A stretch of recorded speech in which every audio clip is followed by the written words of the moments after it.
Bonjour tous les enfants, bonjour particulièrement à Samuel, Julie, Pablo. Je vais vous lire une chouette histoire aujourd'hui. Et cette histoire chouette, elle s'appelle Une chouette super chouette. C'est l'histoire d'une petite chouette qui s'appelle Carla. Dans la forêt, tout le monde l'appelle Carla Bianca, car elle a un beau plumage tout blanc, plus blanc que la neige et plus doux qu'un doudou. Du soir au matin, Carla Bianca survole la forêt. Si des chasseurs approchent, Carla s'écrie « Ouh, ouh, je vole et je veille sur vous.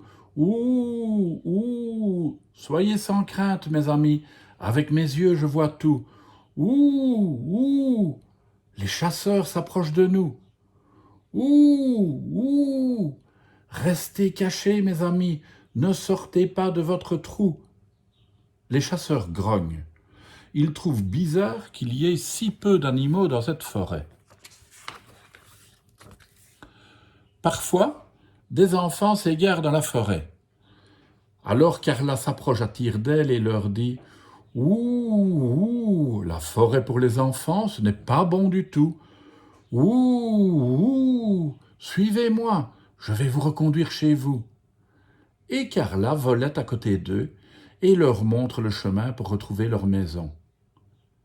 Si les enfants habitent très loin, Carla dort dans le clocher du village ou dans une vieille grange. Quand elle revient dans la forêt, les animaux lui demandent comment c'était chez les humains. Ouh, pas mal du tout, mais entre nous, je préfère vivre avec vous. Carla est une chouette vraiment très chouette. Tout le monde l'adore. Enfin, presque tout le monde. Une seule personne la déteste. C'est la sorcière Bafana. Depuis que Carla Bianca surveille la forêt, il n'y a plus d'enfants perdus, de ces beaux et tendres petits-enfants bien dodus que Bafana attire dans sa maison avec des bonbons, puis qu'ensuite elle l'attrape et jette dans son chaudron et qu'elle mange avec des pâtes et du bon bouillon. Grignoti, grignota, les enfants, moi j'adore ça, chantonne alors la sorcière en se frottant le ventre. Mais depuis que Carla veille, terminez les succulents petits dîners. Ah, vivre sans enfants, c'est si triste, se lamente Bafana. Un jour, une vieille femme s'approche du peuplier où habite Carla Bianca. La vieille femme frappe poliment sur le tronc. Carla Bianca, tout ébouriffée, sort la tête de son trou. « Bonjour, petite chouette. Tu es bien jolie, tu sais. Dis-moi, pourrais-tu m'indiquer le chemin du village ?»« Oh, avec plaisir, c'est facile. Attendez, je me coiffe. » Carla Bianca sort bientôt de son arbre. « Je suis vieille et un peu sourde, dit la vieille femme. Ne voudrais-tu pas venir plus près et me parler à l'oreille ?» Carla s'apprêtait à sauter sur son épaule quand soudain passe le vieil ours brun. Il renifle l'air.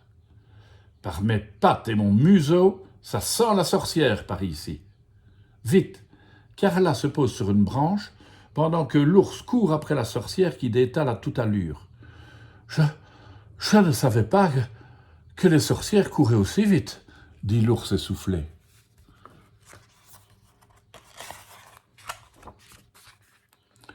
Un autre jour, une pauvre femme frappe sur le même tronc d'arbre. Carla Bianca sort la tête de son trou. « Bonjour, petite chouette, tu es bien jolie, tu sais. Dis-moi, je suis pauvre. Voudrais-tu m'acheter une pomme? J'en ai de très belles dans mon panier. » « Désolé, dit la chouette, je suis sans le sou, mais j'ai un reste de gâteau, je veux bien vous l'offrir si vous voulez. »« Oh, donne-moi un peu, j'ai tellement faim. » Carla s'approche avec un morceau de gâteau au pruneau, mais au même moment passe l'abeille Miss Bisbise. « Par mon dard et mes mandibules, n'est-ce pas la sorcière en grand conciliabule ?» Et fliche, elle la pique aux fesses. La prochaine fois, vilaine sorcière, Apporte un coussin pour te protéger le derrière.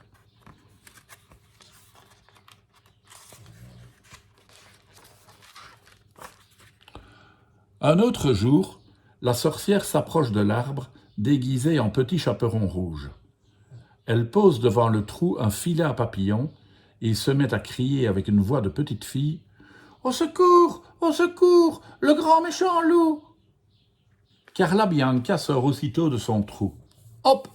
La sorcière la saisit dans son filet, l'enferme dans un sac et l'emporte aussitôt dans sa maison. « Hé hé! Alors, ma mignonne, pas d'amis aujourd'hui pour te sauver la vie? Ouh! Ouh! Tu ne perds rien pour attendre, méchante sorcière, dit Carla. C'est ça, oui, cause toujours, ricane la sorcière. Et voilà Carla Bianca dans une cage à oiseaux, un pansement pour lui fermer le bec, les pattes et les ailes attachées. La sorcière allume un bon feu en sifflotant, fait chauffer l'eau dans le chaudron en dansant, met des herbes et des épices. Elle se frotte les mains. Ce soir, c'est le festin. Grignoti, grignota, petits enfants perdus, venez, venez jusqu'à moi. Ha ha. Soudain, toc toc toc. Qui frappe à ma porte? Demande la sorcière. C'est Pierrot et Pierrette, disent deux voix d'enfants. Nous sommes perdus, madame. Pourriez-vous nous aider? Avec plaisir, mes petits. Entrez, entrez, venez vous réchauffer. Et la sorcière ouvre la porte à deux enfants qui grelottent de froid, de faim et de peur. Vous êtes mignons, vous savez, mignons à croquer.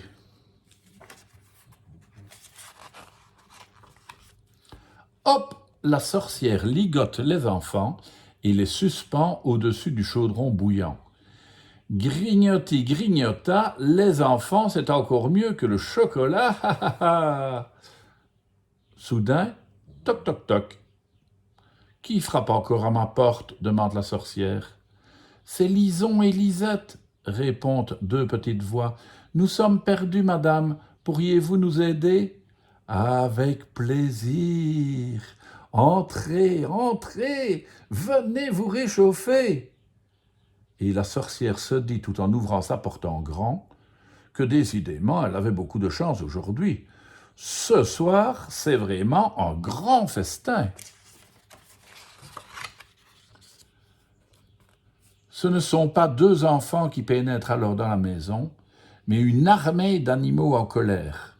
Brun, l'ours, Miss Bisbise, l'abeille, et Goupy, le renard, et Bruno, le blaireau, et Pablo, le souriceau. Tous les animaux de la forêt lui sautent dessus, la ligotent et la suspendent au plafond.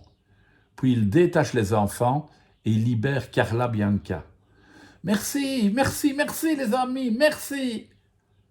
Depuis ce jour, nul n'a jamais revu la sorcière.